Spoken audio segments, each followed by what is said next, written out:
All right, let's talk about this one. So when it's asking you to find h of 0 and h of 0.8, we are plugging that in for t. So h of 0 would be 60 times 0 minus 75 times 0 squared, which is just equal to 0, because anything times 0 is 0.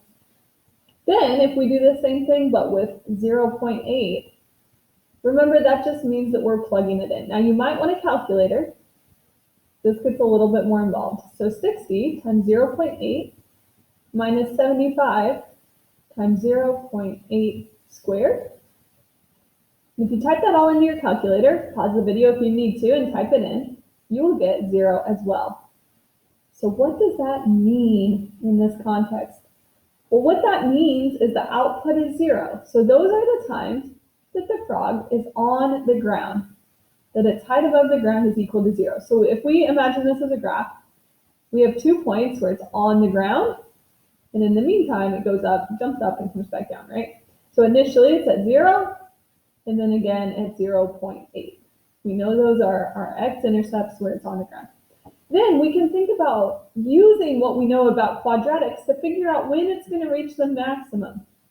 The maximum is going to be the vertex. And we know that the vertex of a quadratic happens exactly halfway in between our x-intercepts. So the x value here is going to be 0.4. I don't yet know how high the frog is going to be. I would have to plug 0.4 in, but I know it's going to be 0.4 seconds after the frog lifts off the ground. And actually, it makes sense here in this case that this graph is opening downwards. Why? Because if you think about it, the term that has the square term, the t squared, has a negative right here.